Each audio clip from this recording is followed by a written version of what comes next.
Muy buenos días. Les damos la más cordial bienvenida a la primera tertulia de 2020. Eh, Como bien saben, la mayoría de ustedes que nos han acompañado en los eventos anteriores, se trata de un ciclo de conversaciones con algunos de los protagonistas que han contribuido a la creación y a la consolidación de varios proyectos en la Universidad Nacional. El tema de hoy va a tratar sobre las sedes de frontera en la Universidad Nacional y lo que se conoce ahora como las sedes de presencia nacional. Un pequeño preámbulo a la conversación, a la tertulia de hoy, puede ser la siguiente. Cuando se concibió la Universidad Nacional, en la época de Francisco de Paula Santander, se hablaba de la Universidad Central, tanto en Bogotá, en la Nueva Granada de aquel entonces, la Universidad Central en Venezuela, la Universidad Central en Ecuador. Y desde su propuesta se suponía, dado el carácter centralista de nuestros sistemas de gobierno y de nuestros sistemas políticos, que todo debería irradiarse desde el centro, desde las capitales. Sin embargo, la concepción de Universidad Nacional de Colombia es bastante diferente a la concepción de otras instituciones de educación superior o de otros proyectos culturales, educativos y científicos que hacen que nuestra institución marque una diferencia con relación a las otras. Poniendo esto de manera un poco caricaturesca, ya lo habíamos mencionado cuando hablamos del origen de la sede de la Universidad Nacional acá en Bogotá, cuál fue el origen del campus. Mencionábamos que en contraste con algunas tendencias donde se reúne un grupo familiar o un grupo de amigos, dicen, ¿por qué no fundamos una universidad? Y entonces empiezan a buscar locales o casas muy grandes en algunos barrios de las ciudades y empieza entonces a funcionar, y ya lo poníamos también en forma de caricatura, y decíamos, bueno, en la sala, ¿qué vamos a ubicar? ¿El auditorio o la rectoría? Entonces, cosas así. En contraste con eso, el proyecto de la Universidad Nacional es bastante diferente. Y por eso vamos a mirar cuál es la importancia, cuál es el impacto y por qué razón se concibieron esas sedes de frontera. Es muy difícil decir cuál fue el primero, o sea, una cosa allí como si fuera el complejo de Adán, este tipo de cosas. No, o sea, todo esto ha obedecido a los aportes y a la construcción de muchísimas personas, que no fue un rector o una sola persona, sino que en las últimas décadas la universidad le apostó a cuán nacional es la Universidad Nacional, cuál es el significado de eso. Sí está sirviendo la Universidad Nacional o está aportando a la construcción de nación, a la construcción de un Estado colombiano como tal. ¿Sí? O estamos de pronto desde Bogotá, Medellín, Manizales y Palmira, suponiendo que esos eran los únicos sectores desde los cuales se podía construir esa nación.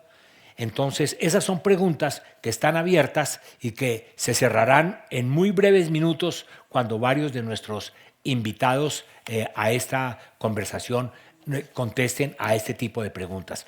Ha habido otras personas que concibieron junto, aquí debo mencionar un nombre propio, el profesor Guillermo Páramo. Yo creo que era un invitado especial hoy. El profesor Páramo no está en Colombia, pero nos envió un saludo muy cordial y nos desea muchos éxitos en esto. También donde él se hizo la pregunta, como nos la hemos hecho todos, ¿cuán nacional es la universidad? Y realmente la Universidad Nacional. Y fue realmente el grupo administrativo que acompañó a Guillermo Páramo quien empezó a jalonar todo ese proyecto con un nombre de las sedes de frontera. Y se refería no solamente a frontera, a la ubicación geográfica de esas instalaciones de la universidad en lugares estratégicos como Leticia, por ejemplo, Arauca, San Andrés, Tumaco. Posteriormente se pensó que tal vez el título de frontera o, digamos, la etiqueta sede de frontera podía identificarse exclusivamente con la ubicación geográfica. Y decíamos, no, es muchísimo más que eso. Es realmente la presencia de la Universidad Nacional y de ahí el nombre de sedes de presencia nacional. Y ya lo de Leticia no era solamente Leticia, sino era todo el sector del Amazonas. Ya Arauca no era solamente el sector urbano de Arauca, sino toda la región de la Orinoquia, y lo mismo pasó con San Andrés. No era ya la sede de San Andrés, sino la sede Caribe, etcétera. Pero son nuestros invitados, digo, los llamados entonces a comentarnos y a narrar a través de su experiencia y de sus vivencias cuál ha sido todo ese proyecto.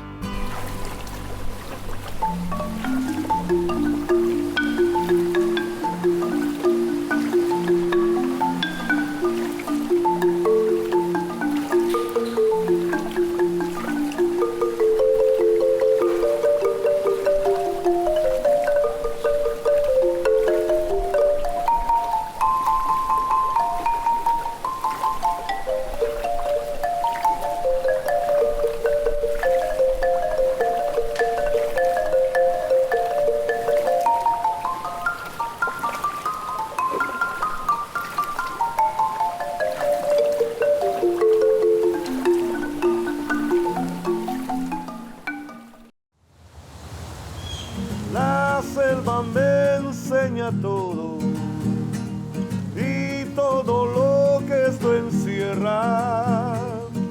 Los árboles tan inmensos me dicen que grandes deben ser mis sueños.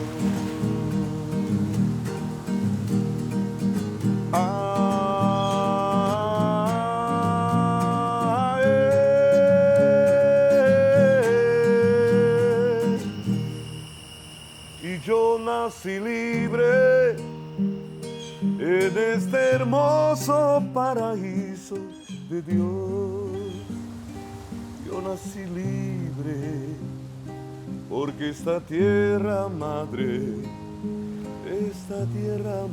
me engendró.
Universidad Nacional de Colombia, proyecto cultural, científico y colectivo de Nación. Bien, nos acompañan entonces para la tertulia de hoy como invitados especiales la profesora Socorro Ramírez, es antropóloga, profesora titular del IEPRI, el Instituto de Estudios Políticos y Relaciones Internacionales. La profesora Socorro es ampliamente conocida por su trabajo y sus estudios sobre las fronteras de Colombia, con Ecuador, con Venezuela, con Perú, etcétera, y tiene muchísimo para aportarnos y comentarnos sobre el impacto de las sedes de presencia nacional en esos lugares geográficos de Colombia. Socorro, muchísimas gracias por aceptar nuestra invitación. El profesor Santiago Moreno, arquitecto, uno de los protagonistas en los diseños de las sedes de presencia nacional, particularmente en la sede San Andrés, en la sede Leticia, ahora pues conocidas como sede Caribe y sede Amazonia. Santiago, muchísimas gracias, muy bienvenido. La profesora Beatriz Sánchez, enfermera, decana de la Facultad de Enfermería en una época, vicerrectora, directora de Bienestar. Por sus características personales ya verán por qué directora de Bienestar en una institución tan compleja como la nuestra. Fue vicerrectora general de la universidad y jugó un papel protagónico también en hacia dónde deberían apuntar esas sedes, y muchas de las cosas que hacemos allí académicamente se deben pues al aporte de muchísimas personas, de las cuales la profesora Beatriz nos comentará. Tiene una especialización, además una maestría en algo en donde con absoluta seguridad me atenderá a mí. Ella es especialista y magíster en el tratamiento geriátrico. Beatriz, muchas gracias por aceptar nuestra invitación, ¿sí? Fernando Franco es ingeniero agrónomo. Fernando fue también con estas características de la Universidad Nacional, fue representante de los profesores en el Consejo de la Sede del Amazonas, por supuesto con la relación obrero-patronal que a veces caracteriza a la representación profesoral respecto a los colegas que ocupan cargos académico-administrativos, pues se oponía a todo. Entonces molestaba y molestaba tanto que le dijeron, bueno, ya que así no es como se debe hacer, entonces, ¿cómo se debe hacer? Y lo nombraron director de la sede del Amazonas, y entonces ahora Fernando tendrá cosas para contarnos también desde el otro lado. Entonces, vamos a iniciar esta conversación, por eso decíamos, no es una conferencia, no es una clase, es simplemente una tertulia, como su nombre lo indica, con la intervención del profesor Santiago Moreno, que Santiago nos comente algo de cuando la universidad, sabiendo que existían esas regiones geográficas, decidió apuntarle a la construcción de sedes. Santiago, por favor. Bueno, yo quiero comenzar, digamos, por darle el suficiente crédito al profesor Guillermo Páramo. Cuando se habla de quién concibió la sede de frontera, obvio, fue Guillermo Páramo. Guillermo, a través del año 94 al 97, le tocó dar una lucha muy fuerte a través del Consejo Superior Universitario para convencerlos de que este proyecto era viable. Pero este proyecto tiene antecedentes y tiene después cómo se desarrolló, porque cuando termina Páramo apenas comenzaban las sedes.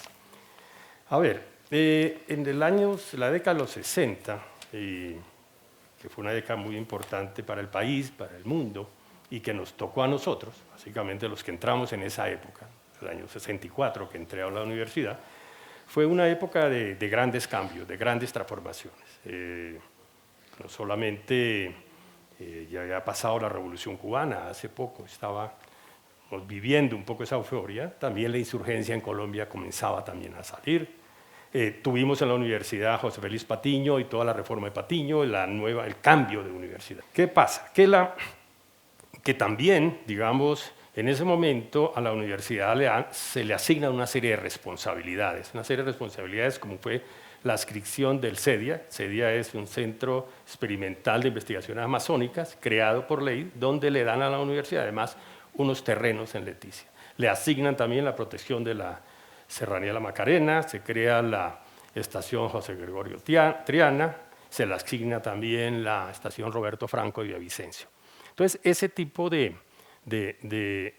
proyectos comienzan ya como a configurar, digamos, otra manera de ver la universidad. ¿Qué pasa? Que la universidad era una universidad que estaba localizada básicamente en la época de los años 60, digamos, comienza la universidad a estar en Bogotá, en la ciudad universitaria, en el año 35, y comienza después, en el año 48, a agregarse lo que fueron las seccionales de Manizales, Medellín, Palmira.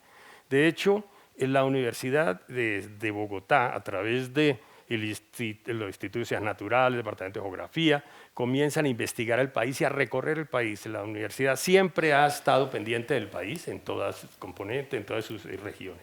Pero la universidad comienza a transformarse en ese momento, en los 60, cuando comienzan a aparecerle este tipo de responsabilidades.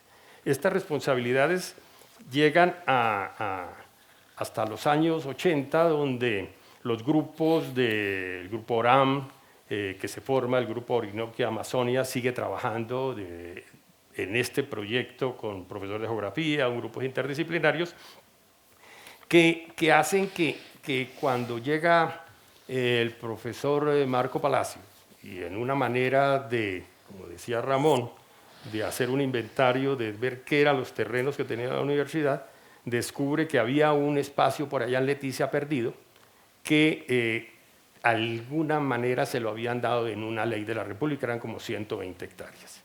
Entonces yo creo que ahí arranca un poco todo este proyecto de las sedes. Esa visita a Leticia, también hay otra versión de que el gobernador de la época, capitán Navia, también solicita a la universidad que vaya y tome posesión de estos terrenos. Marco Palacio va, logra tener 14 hectáreas que se le ceden y comienzan a pensar en algún proyecto para ocupar esos terrenos. Ahí es donde de alguna manera entro yo, porque me piden que haga una visita, hay unos recursos que hay que aprovecharlos muy rápidamente. Aunque ya había un proyecto arquitectónico elaborado por la Oficina de Planeación, Pablo Leiva, que era vicerrector, conocía unos proyectos que había realizado para la Corporación Araraquara, en Araraquara y en San José de Guaviare. Esto tenía también algo que ver con una, digamos, un perfil, digamos, el trabajo que estamos desarrollando en la universidad. Ya habíamos creado un programa de arquitectura tropical y estábamos muy preocupados por estos temas. Esto nos vuelve un poco a la década de los 60. Los que nos formamos en esa época, en este mundo de la Universidad Nacional, es un mundo que era la Universidad de la Nación, digamos, porque aquí veníamos todos de provincia. De hecho, yo duré un semestre viviendo en la 319 de Lauriel Gutiérrez. Yo vivía en este edificio cuando eran residencias universitarias. Y ahí nos encontrábamos en la cafetería de la universidad todos los estudiantes de diferentes provincias, de diferentes sitios del país. Teníamos además los grupos como la JUPA, la JUCO, la Colonia Pastusa, que era de los grupos más radicales que había, Bandera Roja, digamos, el mundo se vivía de una manera muy intensa. Íbamos a teatro, a la Sala Menéndez y Pelayo, la Universidad Industrial de Santander hizo una huelga espectacular y entonces participábamos. Fue una época de mucha agitación, la cual nos marcó mucho en ese sentido de mirar ese país, de preocuparnos un poco por ese país. Entonces, en ese momento, digamos, sale un poco también esa idea de hacer arquitectura para el trópico, pues una arquitectura que no se hacía en Colombia. Básicamente se hacía arquitectura desde la región. ¿Qué hacemos? Yo voy a Leticia y una de las razones que tenía era primero colocar unos módulos muy parecidos a los que yo había hecho, ajustándolos a las condiciones y hacerlo muy rápidamente. Me dan un encargo de ir a visitar en Benjamín Constant unas instalaciones que tenía una universidad del sur, digamos, de Brasil, y había montado algo como unos campos avanzados. Eso es un proyecto de las universidades brasileras que tienen en los otros extremos, bien lejos, sitios donde los estudiantes pueden ir a conocer el país, como una especie de ancla de relación con el país. Esa era como la idea que yo entendí de lo que se podía hacer. Lo que pasa es que después de que se hace eso, Marco Palacio sale, la sede queda abandonada, alcanzamos a entrevistar a dos personas que todavía siguen ahí, o al menos uno de ellos, María Rosario Ortiz y Héctor Castillo, secretaria y el asistente administrativo o asistente de servicios generales, para que, digamos, comenzaran a trabajar en la sede. Durante este proceso, las construcciones se han ido creciendo y ya el decano de ciencias había destinado dos profesores que, según un poco lo que yo he ido descubriendo, querían montar como una estación biológica. Entonces ahí es donde aparece Santiago Duque y Pablo Palacio en Leticia. Entonces se crea ya la estación científica, ya como una entidad muy grande, con el primer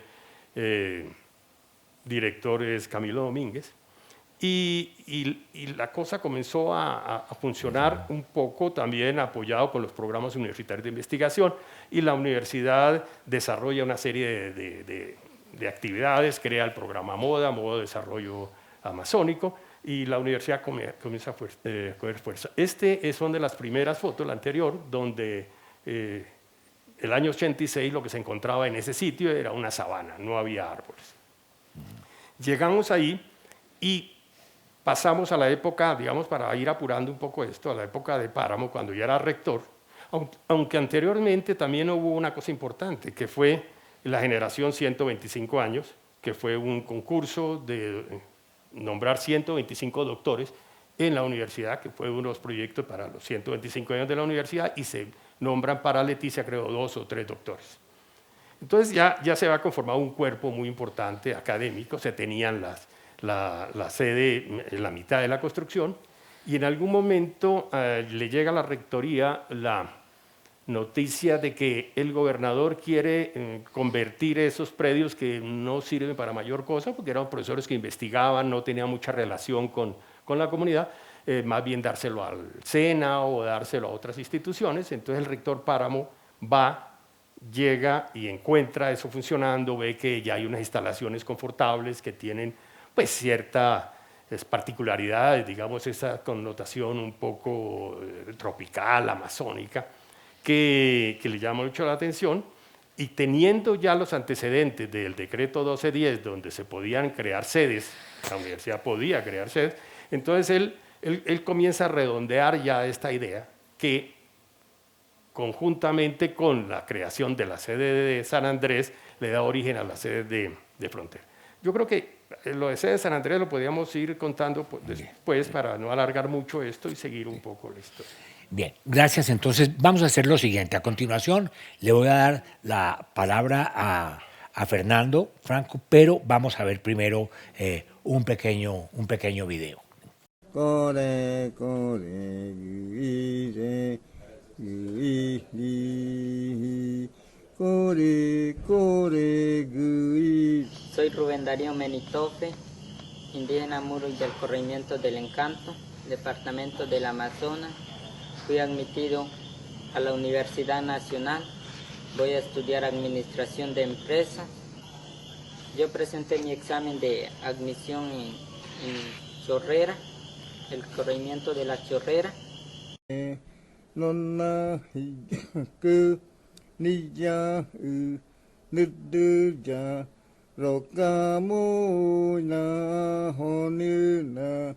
tocó caminar 3 días de una trocha hasta la Chorrera. Presenté mi examen de admisión y otra vez regresé a San Rafael. Bueno, como allá recién estamos así como etnia, en desarrollo, así buscando alternativas para calidad de vida recién. Entonces nosotros,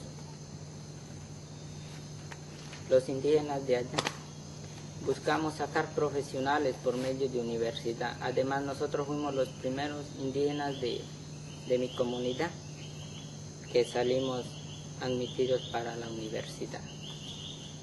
Entonces, la comunidad va a ver cómo nos ayuda. Ona, tedamo, niyemo, nayahu, tirenimo, nayi, monayi, monayi, yoyi.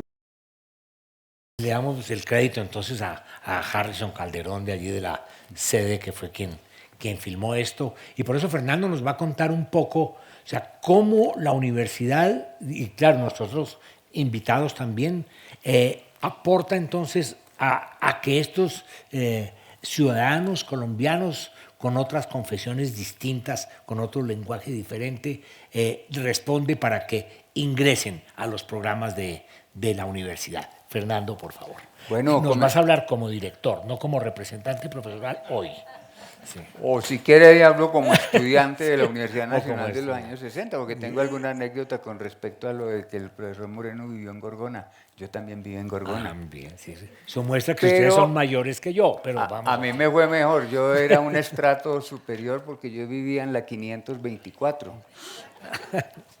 Esto se llamaba Gorgona porque era lejísimos. Lejísimo. Esto era muy lejos. Nosotros, la universidad, no llegaba sino hasta veterinaria.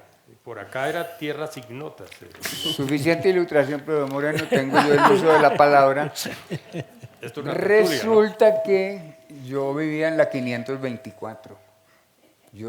¿Qué estudiante y después profesor de la Universidad Nacional no ha soñado con ser rector?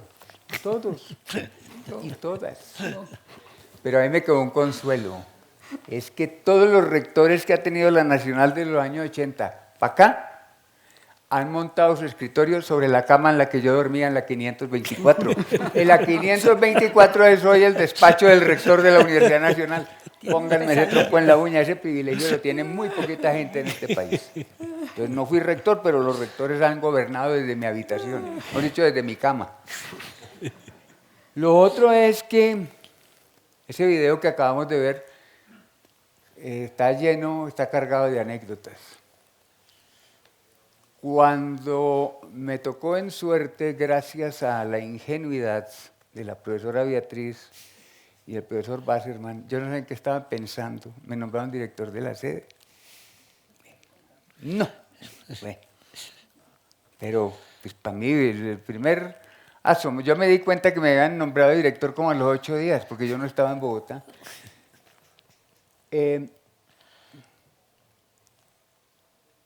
Siendo director de la sede, estábamos en el debate de la aprobación del doctorado en estudios amazónicos en Leticia. Ustedes saben lo que significa que primero el académico y después el superior apruebe un doctorado, y sobre todo un doctorado para una sede como el Amazonas.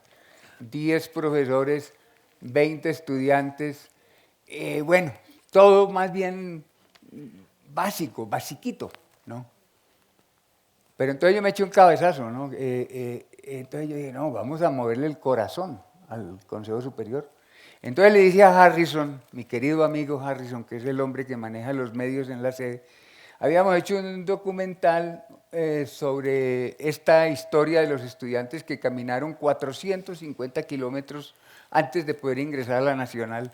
¿Quién de los aquí presentes o de cualquier miembro de la comunidad universitaria camina 450 kilómetros para entrar a la universidad? En medio de la selva, con encuentros con el hermano tigre y toda esa cosa. Entonces le dije a Harrison, haga un documental de 1 minuto y medio para moverle el corazón al Consejo Superior, y así fue. Entonces, a mí me dijeron, tienes 5 minutos para defender el doctorado, y entonces yo hablo 3 minutos y 1 minuto y medio para el documental. Presentó el documental. Cuando terminó esta cosita que acaban de ver, todos los miembros del Consejo Superior, nadie dijo una palabra. Lo que sí es que escuchamos más de un carraspeo entre los miembros del Consejo Superior. Y un poco debía tener algo de conjuntivitis la señora ministra de Educación. ¿Cómo se llama? Maya Fernando. Cuando acabó ese periodo de silencio en donde nadie pronunciaba una palabra, la ministra, como presidenta del Consejo Superior, dijo, señores miembros de este consejo, ¿quién se opone a la aprobación del doctorado en estudios amazónicos? ¿Quién se opone? Y chun. Ese doctorado pasó sin tocar aro, después de como 4 años de debate y toda la cosa sobre el doctorado, gracias a esto. La parte triste es que Rubén Darío Meritofe tenía 16 años, vieron esa cara de niño. Se fue a estudiar Administración de Empresas a Manizales y, como diría Arturo Cova, en la vorágine, y se lo tragó la manigua. A Rubén Darío se lo tragó la manigua urbana y nunca terminó su carrera. Otro tema, como para ir a lo anecdótico, me gusta mucho lo sentimental y todo eso, a veces se me quiebra el corazón con estos recuerdos. Es algo que mencionó muy importante el profesor Moreno porque tiene que ver con el pasado, el presente y el futuro de estas sedes. Es de dónde vienen, en dónde están y para dónde van. ¿Para dónde van estas sedes? Cuando yo era estudiante, yo llegué a la Universidad Nacional en 1966, venía de la provincia, paisa de nacimiento, bayuno de crianza, pero montañero de corazón, más montañero que un diablo. Ñoco, como dicen los países. Llegué a Bogotá y resulta que la universidad, me encontré con que la universidad era una universidad de regiones, claro, pero eran regiones al revés. Era la gente de todas las regiones del país viniendo a Bogotá. Sí, era la Universidad de las Regiones en Bogotá. La semana universitaria, en esa época, era la fiesta de las colonias, los costeños, los santanderianos, los pastusos, los bayunos, los paisas, todas las regiones representadas en la Universidad Nacional. Después llegó la competencia de la universidad privada y la concepción de la educación como un servicio que se compra y se vende y no como un derecho. Y entonces las universidades públicas comenzaron a perder protagonismo, particularmente la Universidad Nacional. Pero eso no le quitó a la Universidad Nacional su carácter de la Universidad de las Regiones, pero era las regiones mirando al centro y no como debe ser, que es el argumento que yo quiero plantear en 2 palabras, es que la universidad hoy en día, por las condiciones mundiales de la ciencia, la tecnología, la innovación, se tiene que convertir efectivamente en una universidad de las regiones, pero son no la universidad mirando a las regiones, sino las regiones mirando a la universidad. Es decir, la gestión y el desarrollo de la universidad visto desde la región y no desde el centro. Y para que esto ocurra, necesitamos profundas transformaciones de orden ideológico, de orden político y de orden académico para la Universidad Nacional. Gracias. Bueno, Fernando, mil gracias. Beatriz, cuéntanos un poco la experiencia que tuviste en la creación, en la implementación, llamémoslo así, si se me permite la expresión, de la sede Tumaco. Porque pues esto ya estaba concebido ahí y como mencionábamos, estos son trabajos no de una sola persona, sino son construcciones colectivas, pero no todo el mundo tiene la misma vivencia, pero en tu caso particular, y ahorita lo giramos para todos, lo de los programas PEAMA, pero en particular algo que una vez te oí, que pasaste un proyecto no sé cuánto, y así como decía Fernando, toquémosle el corazón, ¿sí?, al Consejo Superior. Creo que le tocaste el corazón, bueno, nos lo has tocado a varios, pero en ese momento a una entidad holandesa. ¿Nos quieres contar esa experiencia, por favor? Claro que sí, gracias, profe. Mirando qué era lo que las regiones necesitaban y la trascendencia de las regiones, no solamente de la universidad para la región, sino también de las regiones para la universidad. Empezamos a mirar qué fortalezas se tenían, qué había construido, y nos encontramos una sede que había quedado aprobada desde el inicio, que tenía un acuerdo que la hacía vigente, pero cuya nómina, que eran 18 personas en una administración, se habían pasado para las sedes andinas, creo que casi toda para Manizales, y era la región pacífica. Cuando uno coge indicadores de región pacífico con respecto a las otras regiones del país, no le quedan cuestionamientos de la necesidad de estar allí, de la necesidad de proyectar y de trabajar por esta región.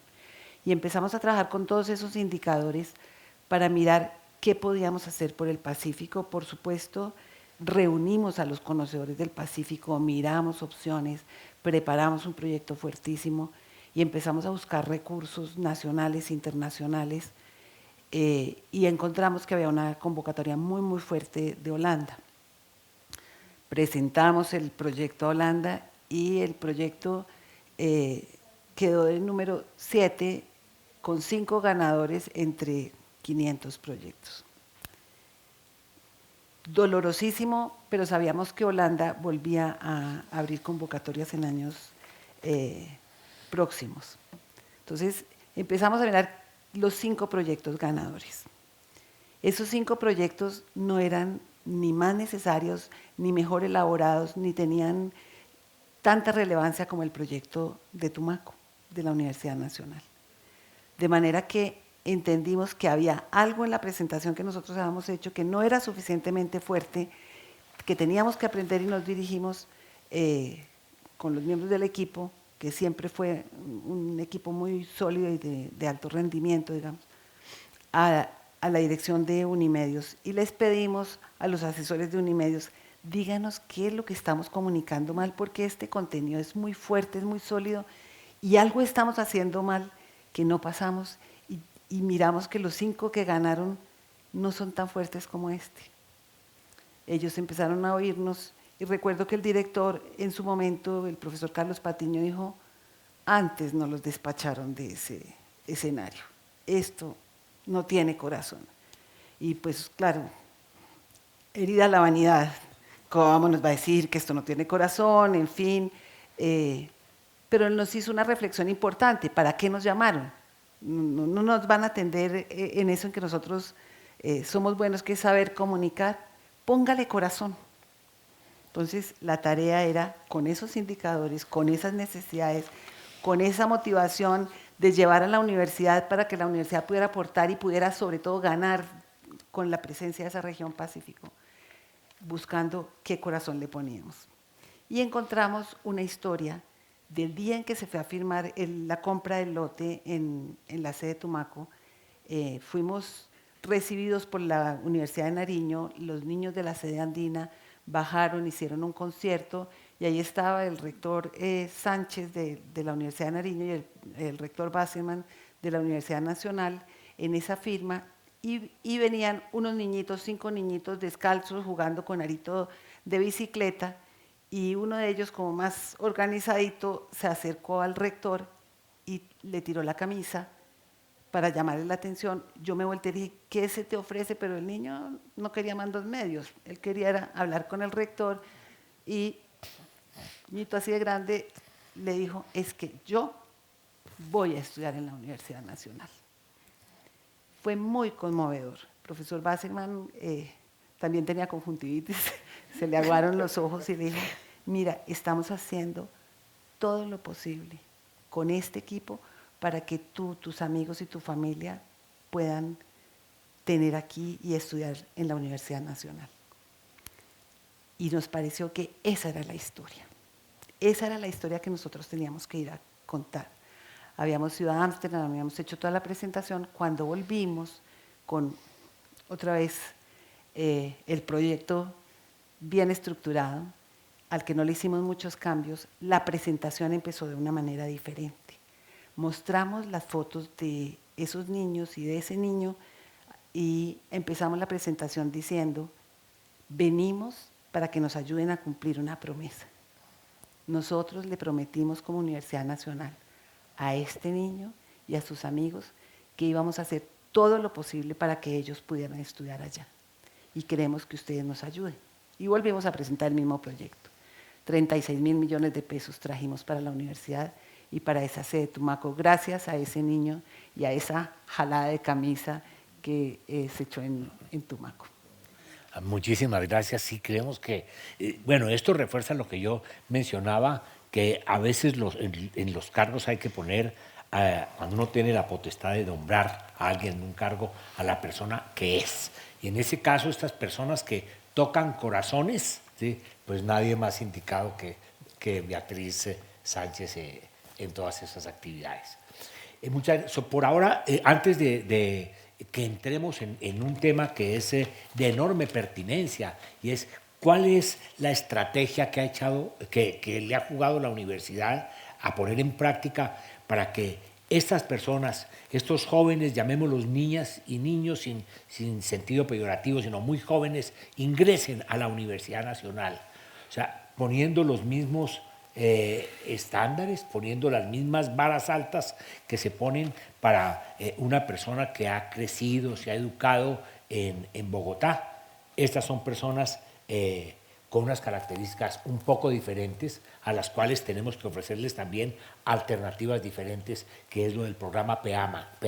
Pero antes de hablar del programa PEAMA, vamos a escuchar a Socorro, que es experta en todos estos temas. Mencionábamos de las fronteras, de cómo se maneja la problemática y la temática de Colombia con sus vecinos, y cómo, Socorro, si nos puedes comentar algo de la influencia, si es que la ha tenido, lo hago como pregunta, de esas sedes de presencia nacional en los lugares donde tú has trabajado en las fronteras geográficas, por favor.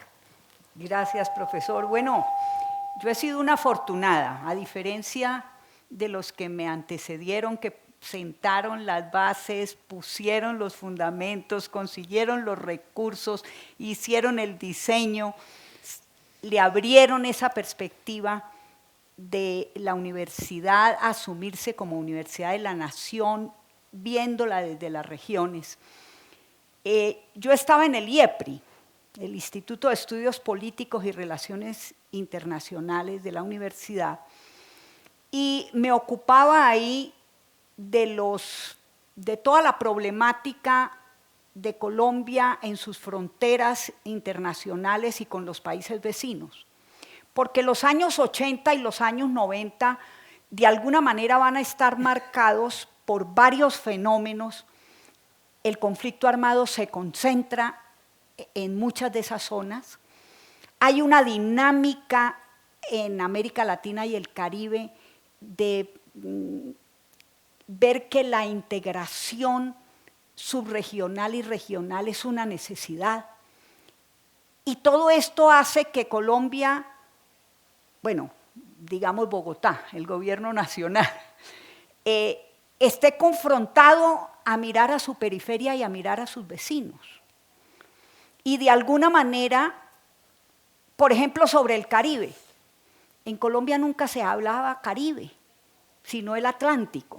Y resulta que el Atlántico está después de que termine el arco insular de un mar semicerrado del que somos parte, pero no lo asumimos como tal. Entonces, desde el IEPRI estábamos como problematizando esas dinámicas, tanto desde lo que estaba ocurriendo con el conflicto armado, pero también en las dinámicas de articulación con los vecinos, y siguiendo un poco esta perspectiva de regionalización y de integración subregional.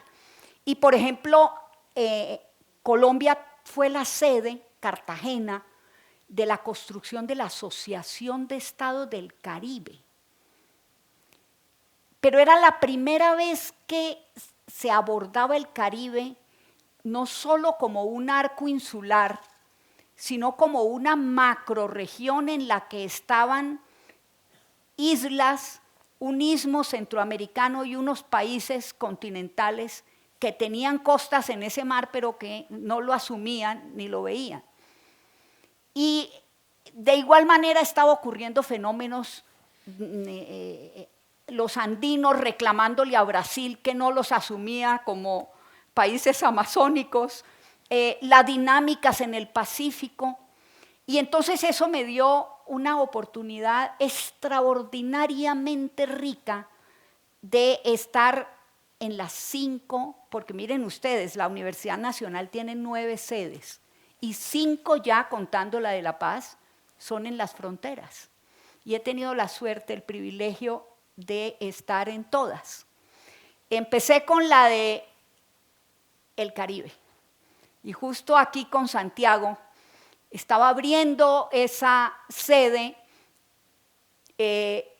muchas posibilidades y muchas perspectivas, y habría una maestría de estudios del Caribe. Yo hacía parte, dentro de la investigación que estábamos desarrollando desde el IEPRI, de redes académicas gran caribeñas. Entonces, de alguna manera, por eso pidieron al IEPRI apoyo y tratamos de que muchos profesores de islas vecinas, centroamericanos, fueran a ser profesores de esa maestría, y eso fue muy rico porque era una oportunidad también de conectar vía la región y vía las islas a Colombia con esa dinámica, ya no solo desde Bogotá, sino desde la dinámica insular. Y obviamente estar en San Andrés pues plantea unos desafíos muy grandes, y en ese momento el país los estaba viviendo, porque había toda una dinámica insular de reacción frente al centralismo bogotano. Ahí estamos ante un territorio afro-anglo-caribeño, y el país nunca lo ha asumido como tal. Y resulta que hay un Caribe occidental que tiene características similares. Entonces, desde la maestría, de alguna manera, empezamos a conectar esas dinámicas.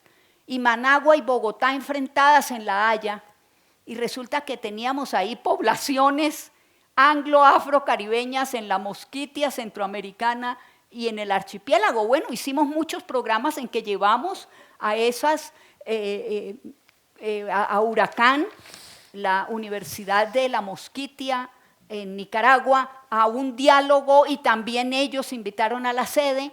Entonces era una manera de unir esfuerzos desde lo que se hacía en el IEPRI con todas estas posibilidades maravillosas que abrió la sede Caribe, y sacamos una serie, ¿te acuerdas, Santiago?, de cuadernos del Caribe. Sentamos a todo el liderazgo raizal, muy radicalizado, a oírlo y a que Bogotá oyera de alguna manera y dejara de simplificar la problemática compleja de ese archipiélago y se aproximara a ella, a su multiculturalidad, a los desafíos como construcción de región, a la necesidad de que Colombia dejara de seguir pensando que está en el Océano Atlántico y asumiera que está en un mar semicerrado, lo que le impone una serie de condiciones. Esa experiencia fue extraordinariamente rica. A mí me prestaba, y bueno, Luis Alberto también lo prestó, el IEPRI, y fuimos cada semestre 2 meses a San Andrés a ayudar en la maestría, y fue para mí ha sido de las experiencias más aleccionadoras. Y lo mismo me ocurrió con la sede amazónica. Estábamos en un diálogo de universidades andinas con Brasil. No tenía sentido que desde Bogotá ese diálogo se hiciera con universidades brasileñas. Entonces, con la sede amazónica nos metimos a fondo en ese proceso, fue muy interesante. Y luego hicimos todo un debate de evaluación de la política de drogas conjuntamente con la sede, y hicimos libros y 1000 iniciativas conjuntas con la sede. Fue una experiencia extraordinariamente rico, y mientras Beatriz hacía todos esos esfuerzos porque esa sede de Tumaco arrancara, bueno, varias veces nos invitaron a eventos en Tumaco para mirar la problemática del Pacífico, no solo la que le corresponde a Colombia como región costera, sino con sus vecinos, las dinámicas que había en el Pacífico. Y eso fue una experiencia también muy rica. De los intentos de que la sede abriera, siempre había algún evento en el que tuve la fortuna de participar. Con la sede Arauca, y empezamos hace unos años un proceso muy rico que ojalá se profundice, porque es mirar esta problemática del arco minero energético del Orinoco, que desde Venezuela, dada toda la crisis con el petróleo, ahora es el oro y el coltán, a un costo ambiental, étnico, institucional, social, que Colombia está resintiendo. Y bueno, la sede se ha metido en esa reflexión y en esa dinámica que nos ha permitido hacer una interacción muy rica. Y la sede de La Paz acaba de arrancar, pero resulta que la universidad en el plan 2021 y en el plan hacia el 34 está planteándose cómo pensar que la universidad sea realmente una universidad de la nación y que ayude al país a pensar la construcción de Estado y de nación, pero desde la periferia, voltear la cosa. Ya no es Bogotá llegando a la periferia, sino desde la frontera ser capaces de interpelar al centro político, amplificar la voz de las regiones. Y ese proyecto con el IEPRI, que ha querido estimular la rectora Dolly, empezamos el proyecto por la sede de La Paz. Y justo la semana pasada tuvimos una dinámica extraordinariamente rica, porque esta sede es el Perijá y es la conexión con La Guajira y es la conexión con una cantidad de dinámicas que está viviendo todo el éxodo desde Venezuela, tanto étnico, porque hay comunidades compartidas, como colombianos que retornan porque se fueron por ahí, por el Perijá, cuando la Venezuela saudita en los años 70, y ahora retornan con familia binacional. Y está también la llegada de muchos venezolanos. Bueno, eso le plantea a esa sede una problemática de arranque muy interesante, que muestra que estas sedes tienen una posibilidad de ayudar no solo a conectar a la universidad con esas dinámicas subregionales, sino al país a que mire y se inserte en una realidad que desde Bogotá y desde los Andes cuesta trabajo mirar. Sí, Socorro, voy a hacer una pregunta muy general, o sea, un comentario, una pregunta general para que cada uno de nuestros invitados, desde su vivencia, nos la narre y nos la comparta, ¿sí? Pero voy a hacer primero el comentario sobre la sede de La Paz. La dejamos, como se suele decir, como una pregunta que sería soltar la zorra en el gallinero, y entonces ahora después miramos, y es ¿por qué la Universidad Nacional, estamos hablando de las sedes de frontera, usemos esa expresión por ahora, ubicadas en lugares geográficos que sean fronterizos, de estricto senso, y entonces está la Universidad Popular del Cesar, y está eso ahí? ¿Para qué la Universidad Nacional se mete a crear una sede ahí? Además, algunos decían, vamos a ofrecer en esa sede, La Paz, vamos a ofrecer programas de pregrado, programas académicos, eso lo vamos a relacionar ya mismo con el PEAMA. O sea, ¿qué hacemos cuando recibimos jóvenes en Leticia, por ejemplo, y no tenemos programas de pregrado allí formalmente hablando los suficientes? Entonces los recibimos, ¿cómo los recibimos? Y para que estudien qué y en dónde.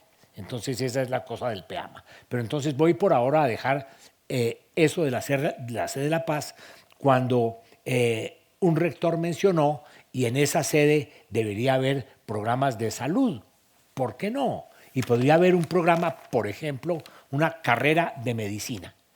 Entonces la discusión agarró por otro lado, pero bueno, eso ya lo vamos a mencionar. Por ahora les dejo la pregunta para que ustedes me ayuden a entender por qué, ¿sí?, estando la Universidad Popular del Cesar, por qué la universidad le apostó a eso.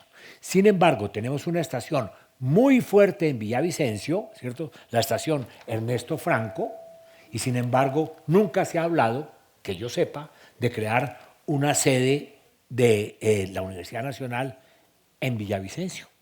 O sea, lo suelto ahí, y tal vez estando allí en la rectoría por el problema de Tucama, yo no sé si soñé alguna vez que allí debería haber una sede de la universidad o no. Entonces, no sé, Beatriz, ¿nos quiere comentar un poco sobre eso de la sede de La Paz? Claro que sí. ¿Qué fue esto, por favor? Cuando visitamos, y visitamos somos todos nosotros, los profesores que trabajamos allí o por las regiones de frontera, estas regiones, digamos que había un reclamo constante para la universidad. La universidad es elitista, no recibe sino a unos pocos. La universidad es sorda, le pedimos y le pedimos que nos ayude con programas para nuestros hijos. Y la universidad es soberbia. Ahí hay un poco de sabios que hacen unas cosas importantísimas para sacar unas publicaciones, en fin. Realmente buscando escucharlos y acompañados todo el tiempo de gente muy conocedora de las regiones. Empezamos a ver qué era lo que se requería para el desarrollo de la universidad, de la región y para nuestro propio fortalecimiento. Y en el Caribe en especial, hicimos 3 ejercicios que se llamaron diálogos de prospectiva, diálogo integrador participativo, creo que es la metodología. No conversaciones como la central teniendo lugar ahorita en el país. No solo, profe, esas siempre son importantes.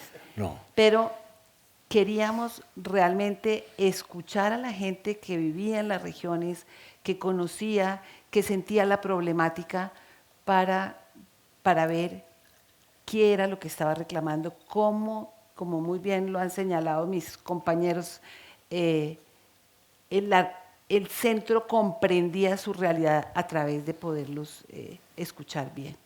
Hicimos un diálogo en el Caribe insular, hicimos un diálogo prospectivo de estos en el Caribe continental e hicimos un tercer diálogo que yo creo que es uno de los más interesantes que pudimos haber hecho en la región, en la frontera colombo-venezolana, en el que se integraron la sede Caribe, la sede Orinoquía y la sede Amazonía para comprender la magnitud de esa frontera y del impacto que eso podría tener en el desarrollo y en las posibilidades del país.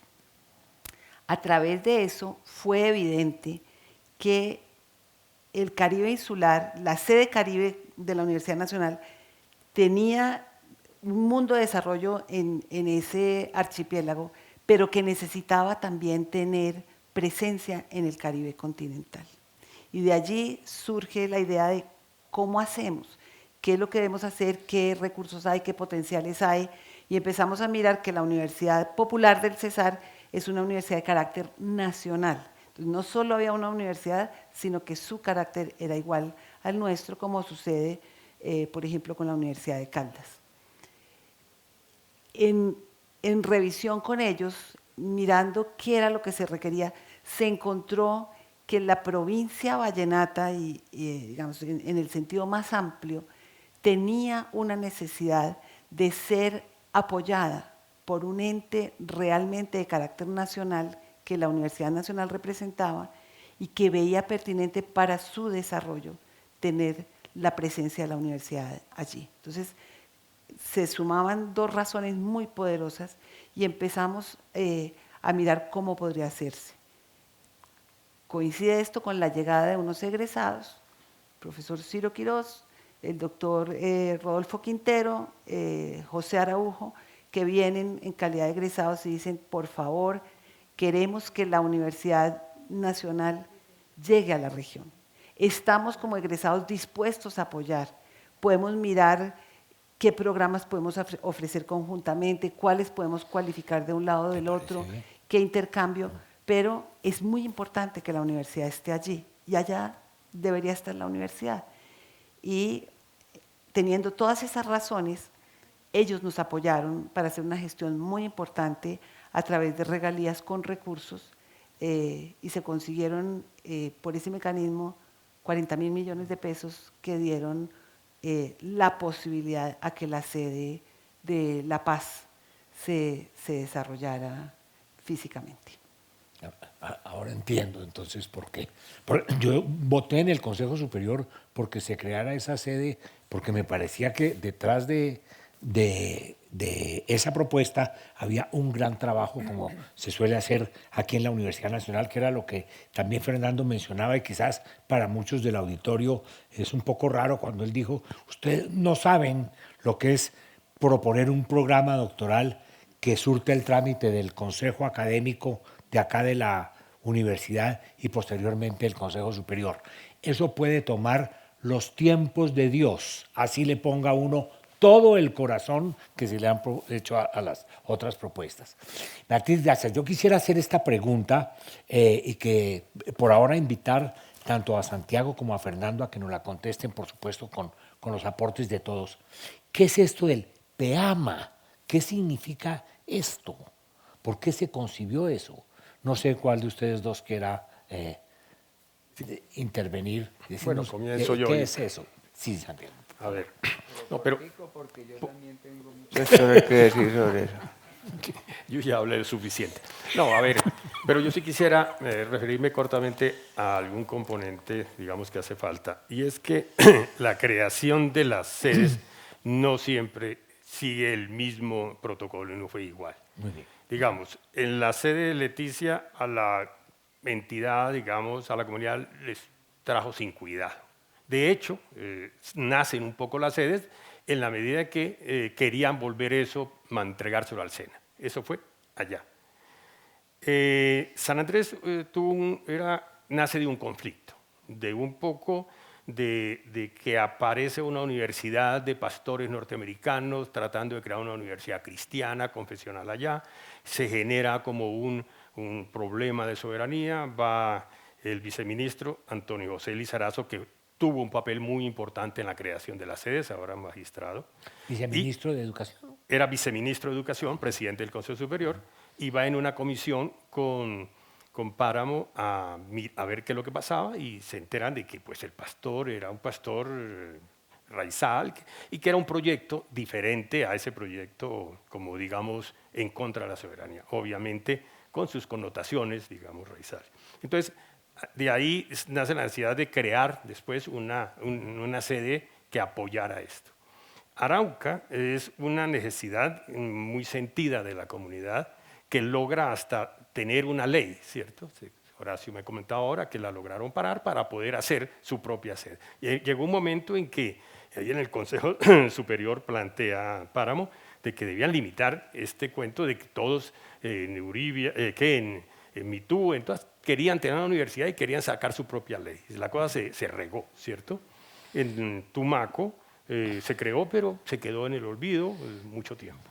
Entonces, eso es, digamos, que son condiciones muy diferentes para cada uno, como es este país diferente. Es un país completamente diferente y lo que le tocó a cada director afrontar en cada sitio cuando llegó fueron cosas que no había, digamos, la manera de hacerlo. Ya lo de San Andrés, unas cosas muy particulares, pero quiero detenerme en una cosa especial que ya se refirió Socorro.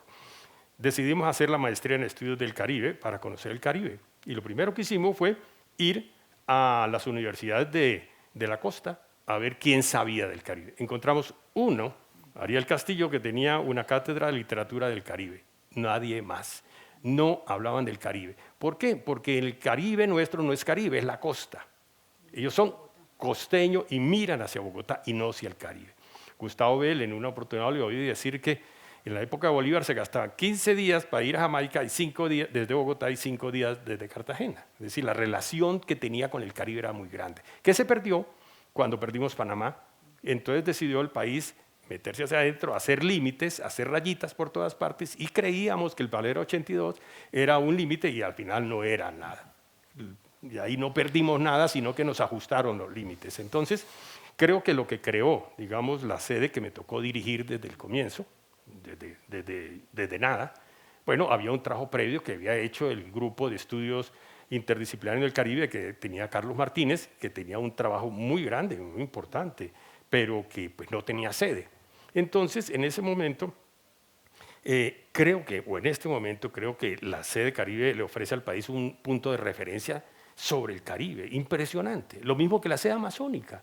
El conocimiento sobre el Amazonas que ha logrado, las dos que yo conozco más en detalle, es muy grande. Es decir, son 30 años desde la estación científica, 22 desde San Andrés. Así que esto, digamos, como para ir viendo que una cosa son los antecedentes, otra es la creación, digamos, la concepción, ese origen, digamos, esa visión de Páramo que se plantea, pero otro es lo que nos tocó a nosotros. A mí me nombró Páramo en el 97 cuando él se fue y nos quedamos esperando una ayuda que nunca llegó. Antes los rectores fue el freno, es decir, excepción de Wasserman un poco, cuando la profesora Beatriz se encarga a través de la vicerrectora general de darles apoyo, de resto ha sido una lucha en contra de la Universidad Nacional. Es decir, la universidad no ha entendido cuál es el papel de las sedes, es decir, no lo comprende porque mira hacia el interior. Todavía son directores cuando en el país ya hubo la Constitución del 91 y ya dejaron de ser intendentes, comisarios, cuando en esa época había DAINCO, que ahora es la Vicerrectoría General. Es decir, no tiene sentido, digamos, que la universidad todavía les dé el nombre de sedes nuevas, chiquitas, de frontera, de presencia nacional, que es más ridículo todavía, como si Bogotá no fuera de presencia nacional. Entonces, en ese sentido, uno de los reclamos que siempre nos hacían era, ¿por qué no tienen estudiantes? ¿Por qué ustedes no tienen pregrado? Y pues nosotros les decía, a mí me tocó un día recibir a un ministro de Educación, el ministro Lloreda, con una líder Raizal, y que me iban, como yo director de la sede, a proponer que yo pusiera un pregrado. Pues yo le decía, pero usted es el presidente del Consejo Superior de la Universidad Nacional, póngalo. Yo no, ¿cierto? Eso era muy difícil, porque hacer un pregrado en las universidades chiquitas, pero se apareció, afortunadamente, el PEAMA. Y el PEAMA hace que el papá se ponga la camiseta, Universidad Nacional, porque tiene sus hijos ahí. Es lo que le da la base local, lo cual me lleva también a otro tema, que es cuando le cambian el nombre de sede de Leticia o sede de San Andrés por el Caribe, quedamos en nada. Sí, es muy grande el Caribe, pero localmente no es la Universidad de San Andrés.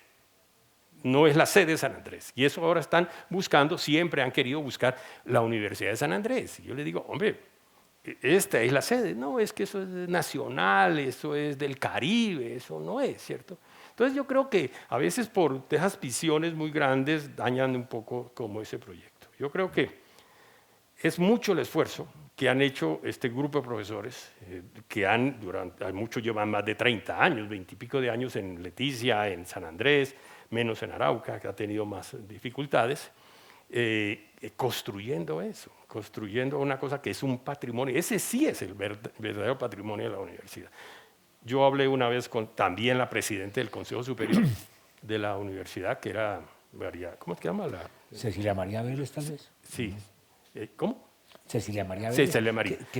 Una hermana de ella. Sí, fue profesora allá. A través de ella, sí, ella nos vinculó para que un día estuvo en la casa, en una reunión ahí social, y ella me dijo, la universidad no sabe la importancia que son las sedes de frontera para el país, porque todas hacen investigación, todas hacen extensión, pero no tienen lo que tiene usted. De nuevo le tocó decirle, usted, señora, es la presidenta del Consejo Superior Universitario. Pues como que no lo entienden, que ellos son los dueños de esto, es decir, el presidente es el ministro. Bueno, el PEAMA fue una solución fabulosa, y eso es lo que puede contarnos Fernando. Sí, para el auditorio en general, PEAMA es una sigla que ha utilizado la universidad, es un programa especial de admisiones y de movilidad académica. Eso y nada es lo mismo. Digamos, creo que mi intervención diciendo eso no tiene ningún significado, a menos que miremos un poco de lo que se trata. Voy a contextualizar la intervención de Fernando tal vez de la siguiente manera. Nosotros vemos un video donde entonces hay un joven que dice, yo quiero ingresar a la Universidad Nacional, o alguien que le jaló la camisa, y creo que Beatriz usó allí mejor que un niño le jaló la camisa al rector Wasserman, inicialmente le jaló la guayabera, pero alguien objetó, dice, yo no me imagino a Moisés Wasserman en guayabera. Entonces la discusión se fue por la forma de vestir del rector de aquel entonces. Entonces, bueno, la gente se lo imaginaba pues presidiendo el Consejo Superior en Bogotá, en pantaloneta y en guayabera, eso no es posible. Entonces, este joven nos dice, yo quiero ingresar a la Universidad Nacional, el niño de Tumaco también dijo eso, y entonces, ¿cómo hacemos para que ingresen a la Universidad Nacional en un lugar geográfico en donde no hay programas académicos en ese lugar, programas de pregrado? Entonces, este joven dice, yo quiero estudiar administración, ¿sí? Entonces es, ¿en dónde? O sea, lo admitimos, ¿cómo lo admitimos? Y ahora, ¿qué va a ocurrir? ¿Sí? Entonces, ¿nos quieres contar un poco eso del PEAMA, Fernando, desde tu experiencia? A mí me tocó en suerte esa parte, lo pudiéramos llamar la parte gloriosa del PEAMA. Y tengo que echar una cuña porque yo no me puedo ir de aquí sin dar los créditos concernientes a los patrocinadores, ¿no? Al profesor Wasserman y a la profesora Beatriz, porque yo creo que fue el dúo dinámico, mejor dicho, el binomio de oro, que reivindicó, y yo creo que para siempre y de aquí hasta la consumación de los siglos, la existencia de esas sedes, por todo lo que le dedicaron, por todo el esfuerzo que le aplicaron y por correr ciertos riesgos, ¿no? Corrieron algunos riesgos metiéndonos a nosotros ahí, dizque a administrar, Dios mío bendito. Pero lo del PEAMA, repito, fue una gran suerte, fue una gran fortuna para esas regiones. Pero no ha sido fácil, no ha sido fácil. El camino recorrido ha sido un camino lleno de abrojos, lleno de pedruscos puntiagudos y lleno de dificultades.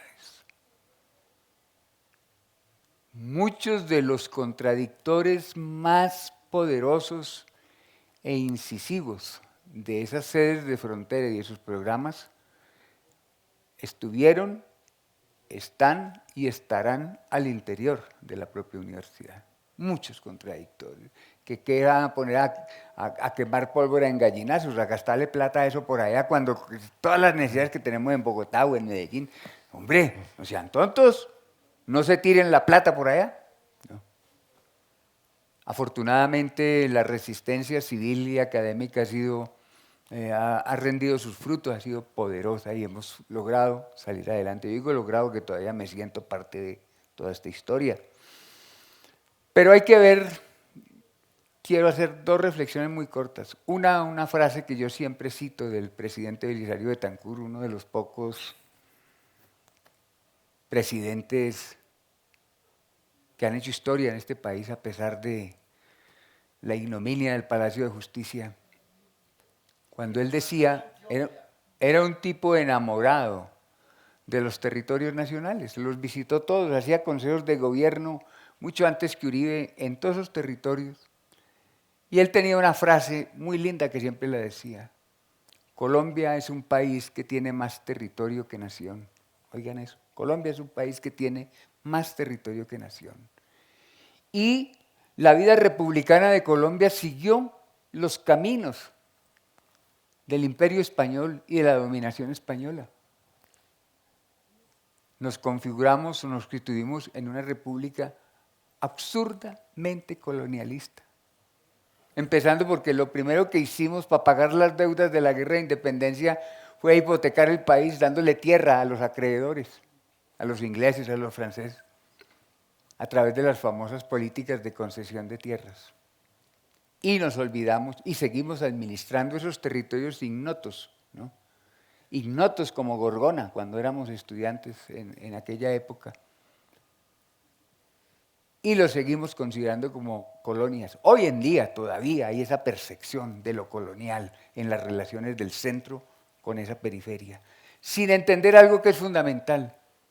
Las fronteras no son sitios en donde se traza la raya para separar a unos y otros. Las fronteras son potentes y poderosos sitios de encuentro.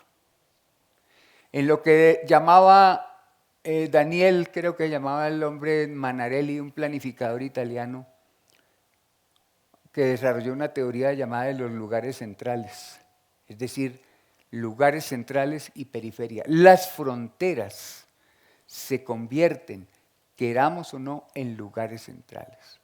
Centros de servicio, centros de convergencia y no centros de divergencia. Y eso es lo que nunca hemos entendido en el país frente a esas regiones. Entonces, para llegar al punto del PEAMA, el PEAMA no era solamente, y tuvo ese momento glorioso en la administración del profesor Wasserman, de convocar a través de un sistema muy sencillo, hacer menos difícil la admisión de un estudiante de esas regiones a los programas académicos de la universidad. Simple, mi querido Watson, ¿no? Hacer menos difícil ese acceso, no regalarle la admisión, sino reconocer las diferencias de las sociedades regionales. Y se logró eso muy importante. Lo que antes era una noticia de primera página, cuando un estudiante indígena o negro ingresaba a un programa de la universidad, se volvió común que los estudiantes indígenas, para poner ese solo caso, ingresaran a la universidad a través del PEAMA. ¿Qué ha pasado con los años? Y es una advertencia aquí a este auditorio, a las directivas. exdirectiva, aquí ya nadie manda, ¿no? No, qué pereza. pues nadie. No, eso es una jartera, porque es que lo bonito es tener el poder, Aquí ¿no? nadie más. Porque lo otro es lo que hacemos nosotros ahora, soñar con el poder, Ramón, y eso soñar no cuesta nada. Bueno, pero el problema es que el PEAMA tomó otro camino. Hoy en día los estudiantes indígenas que entran a la universidad a través del PEAMA son minoría, son una inmensa minoría. Pero el PEAMA se convirtió en un atajo para que estudiantes del Caquetá, del Putumayo, de otras partes de los antiguos territorios nacionales accedan a la universidad a través de pruebas de admisión acomodadas a las particularidades de la gente de esas regiones. Lo otro con el PEAMA es que ya en diciembre que estuvimos en Leticia hice la pregunta, bueno, ¿cuántos estudiantes matriculados en el PEAMA, indígenas y no indígenas, continúan sus estudios o se han graduado? ¿Y cuántos han desertado?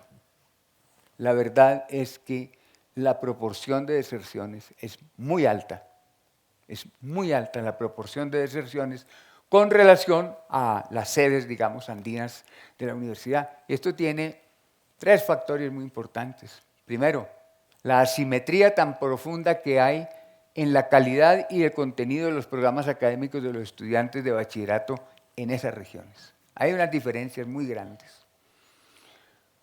2, las condiciones económicas de los estudiantes que después de estar 2 o 3 semestres allá en las sedes de frontera tienen que trasladarse a las sedes andinas a competir en 2 escenarios muy difíciles. Uno, el escenario de la sobrevivencia. No obstante los esfuerzos de la universidad que me costan, los esfuerzos de la universidad para garantizarles alojamiento y alimentación y condiciones mínimas de subsistencia, pero que nunca es suficiente. Y 3, enfrentarse al mundo andino de la veleidad, de la liviandad vinculadas al consumismo, a la ciencia y la tecnología aplicada al nadaísmo, al no hacer nada, característico de las sociedades andinas, en un contexto en donde, como este muchacho Rubén Darío, el del documental, era la primera vez que a los 17 años él salía de su comunidad. Y la metrópoli primero que conoció fue Leticia, y la segunda que conoció fue Manizales. Cerveza, póker, cigarrillo, piel roja, muchachas bonitas, tabernas, etcétera, etcétera. Y ese sueño de volver a su comunidad como el primer profesional se malogró. Entonces, con el PEAMA tenemos que ver el antes, el ahora y el después, el futuro de ese programa, cómo es que la universidad, con el esfuerzo de todos, los va a convertir en programas que se conviertan realmente en los instrumentos que permitan la liberación cultural, económica y política de los habitantes y de esas sociedades regionales y que conviertan a la Universidad Nacional de manera definitiva en la responsable de esos procesos de liberación de esas sociedades. Gracias, Fernando. Antes entonces quisiéramos escuchar, sí, Beatriz, por favor. Yo quisiera complementar algo. Digamos que el PEAMA fue una manera ingeniosa de tomar los mejores profesores, aprovechar los recursos magníficos que tiene la Universidad Nacional en términos de conectividad y de tecnología y llevar 56 carreras inicialmente a las sedes de frontera, compartiendo escenarios, compartiendo profesores. Lo que nosotros no pensamos, si me volví a mirar proyectando, lo que nosotros no pensamos fue el acceso más allá de la admisión y de generar unas condiciones de bienestar en las que por supuesto se trabajó mucho, pero nunca suficiente. El verdadero acceso de estos muchachos es garantizar que ellos terminen sus carreras en forma exitosa. Allí le trabajamos a una ley que se llamó la Ley de Fronteras, en conjunto con los profesores de las fronteras, y esa ley no pasó y no pasó por tiempos en el Congreso. Pero sería muy importante que la universidad reitere esos esfuerzos porque debemos garantizar, ahí pedíamos que se diera un 25% adicional al presupuesto de la Universidad Nacional, que no se contabilizara con lo demás para las fronteras y para los programas de fronteras, viendo de dónde salen las regalías, viendo dónde están los recursos más importantes en términos de minería, de agricultura, de biodiversidad que tiene este país.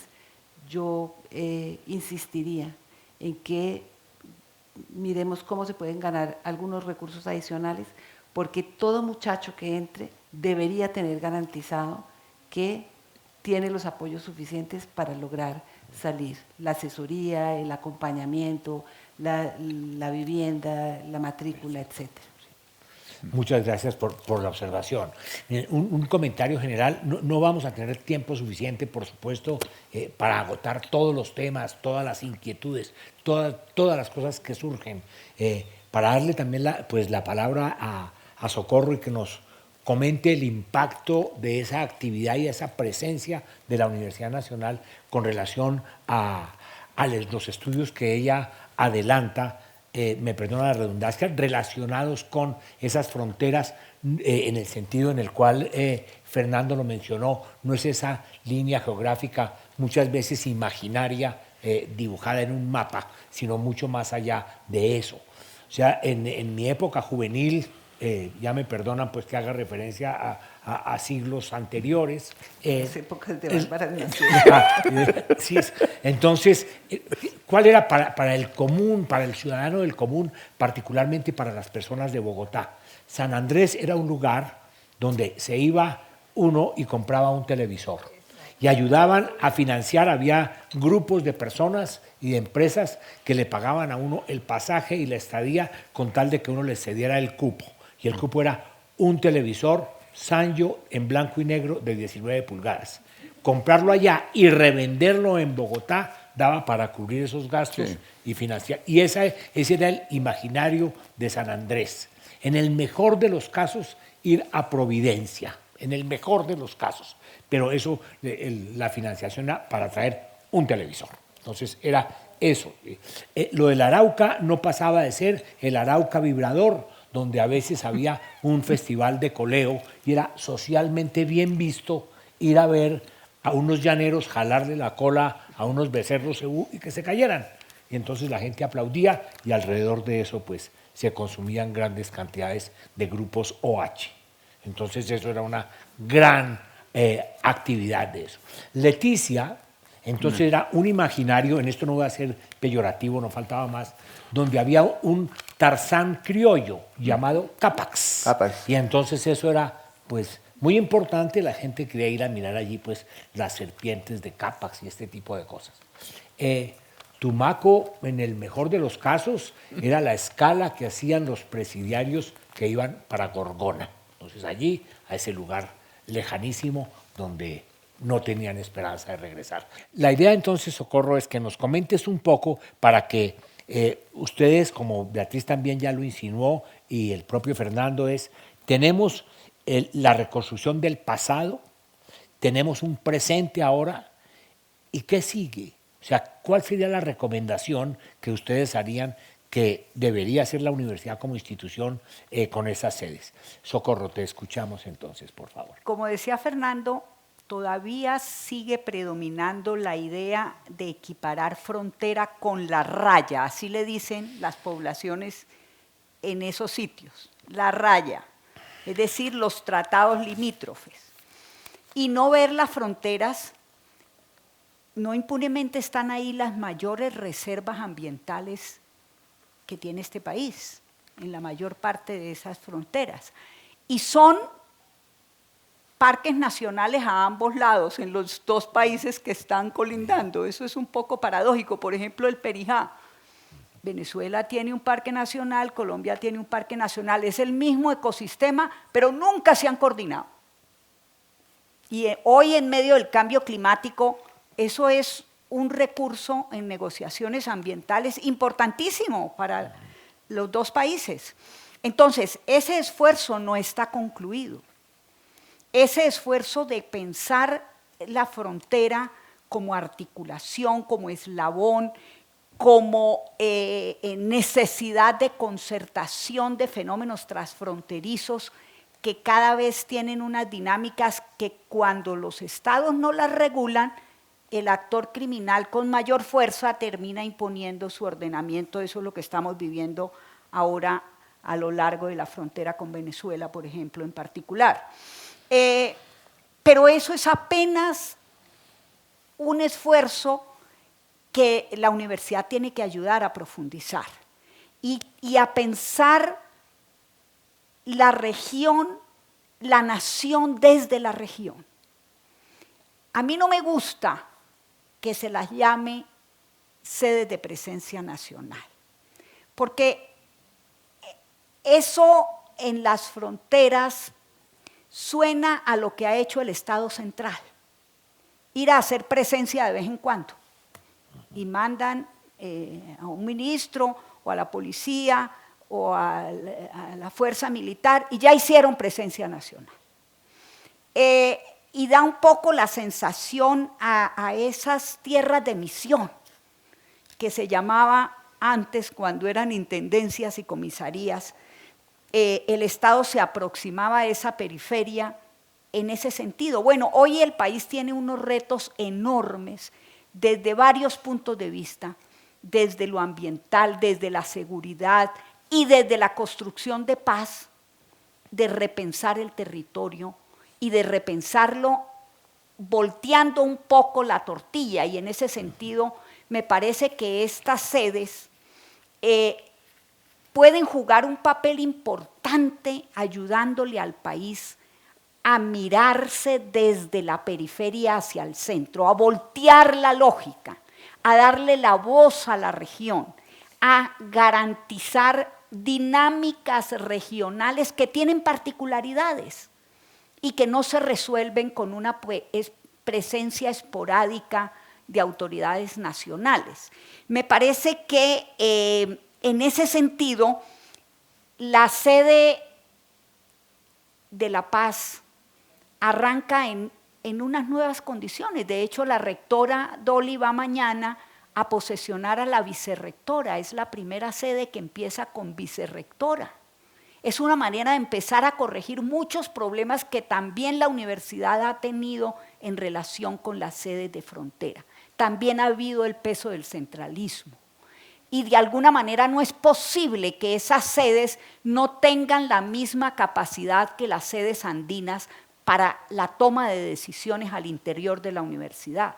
No es posible que no participen en el consejo académico, no es posible que el director en las regiones sea marginal y no pueda tener capacidad e iniciativa. Entonces ahí hay que repensar mucho lo que la misma universidad ha hecho, que es extraordinariamente rico, pero que llegó a un punto en el que requiere redefiniciones sustantivas de valorar esos procesos que ha hecho y profundizar las dinámicas muy positivas que le han ayudado al país a mirarse desde dentro y que le han empezado a dar a esas regiones a mirar su complejidad, sus particularidades.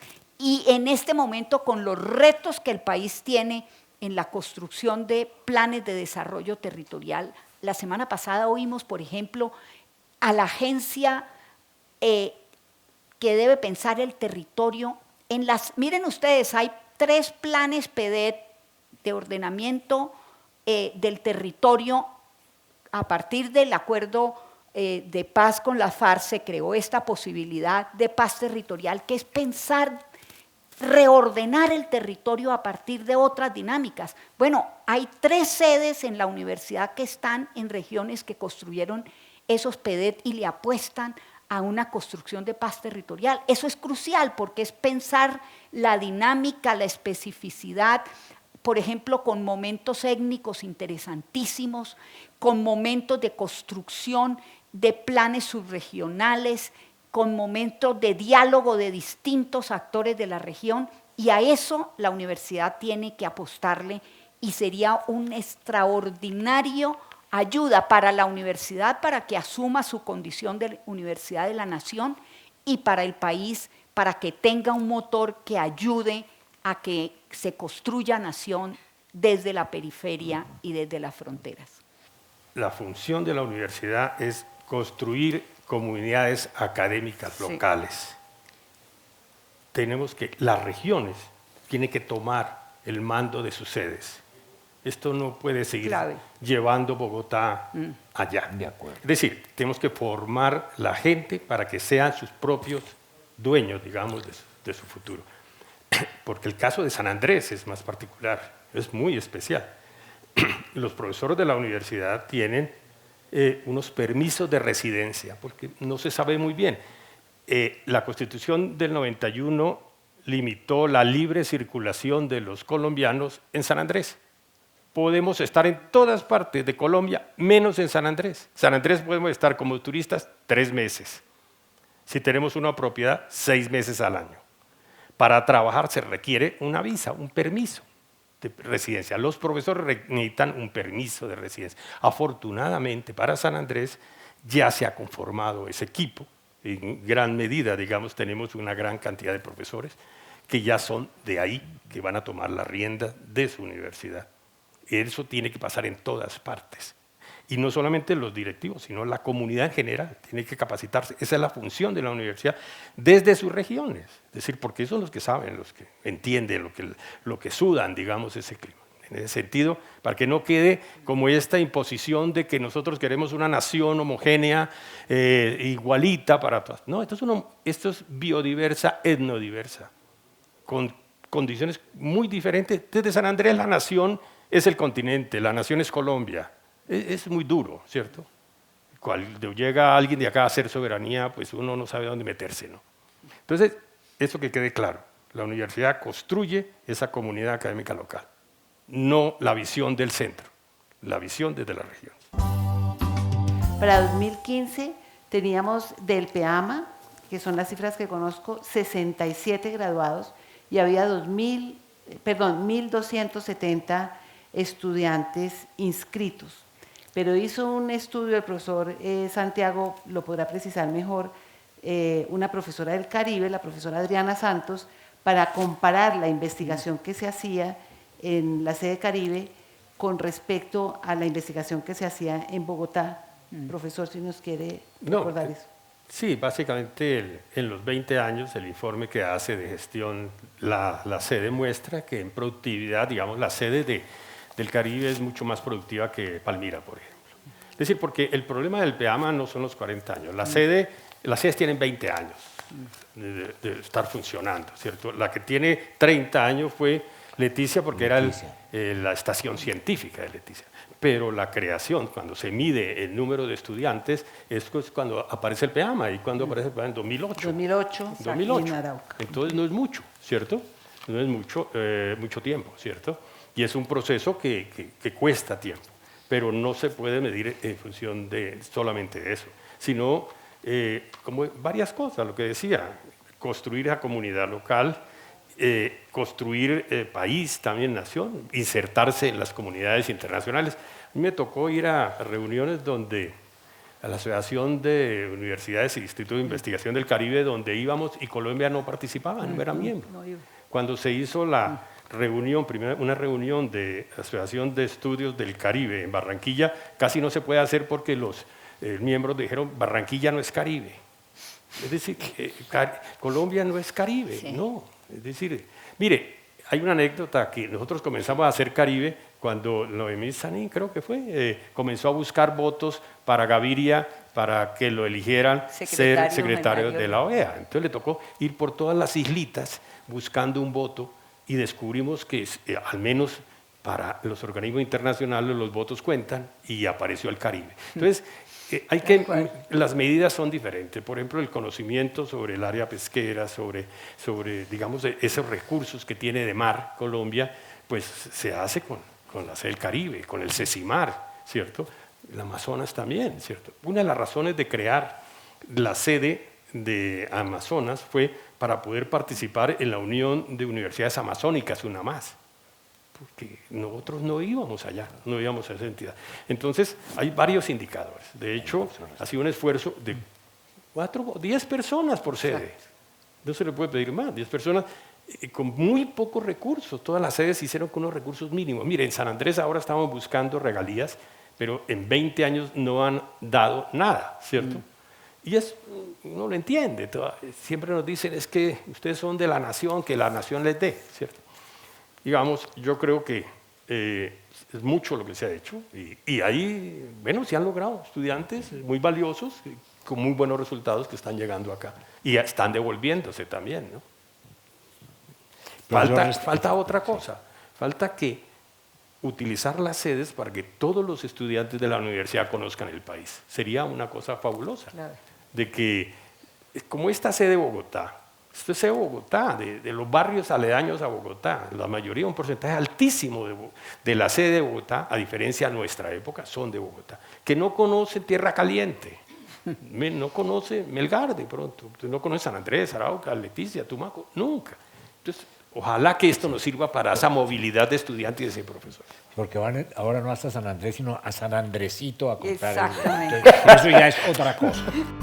Una de las iniciativas que yo he planteado tiene que ver con la posibilidad de, en esas regiones, desarrollar programas académicos presenciales. No de posgrado, porque posgrado ya los tenemos. Como cosa extraña, en esas sedes se dieron primero los posgrados que los pregrados. ¿Sí? Pónganme ese trompo en la uña, es muy interesante de reflexionar sobre ese tema. Pero es una oportunidad, retomando las palabras de Luis Alberto, es la posibilidad de desarrollar programas de pregrado presenciales, pero con contenidos diferenciados, con contenidos propios, válidos y pertinentes para las sociedades de las regiones. Uno dirá, no, es que ya existe el precedente de las universidades indígenas. Conocí en Alemania una presentación de la megapropuesta de la Universidad Indígena Centroamericana, con raíces principalmente en México y en Guatemala, con un resultado fundamental, de fracaso, porque de indígena solo tenía el título, lo demás era administración de empresas, ingeniería de sistema, pero era indígena. Por ahí no es la cosa. Por ahí no es la cosa. Aunque no podemos decirle a un indígena, no aprenda a manejar el computador ni tenga celular, por supuesto que no. Pero es en el marco, por ejemplo, de la territorialidad indígena vigente en Colombia, en la legislación colombiana, en donde, como decía Álvaro Uribe, pero de manera perversa, los mayores terratenientes del país son los indios. Pues sí, tienen harto territorio. Los pueblos indígenas en la Amazonia son dueños del 70% del territorio de la región amazónica.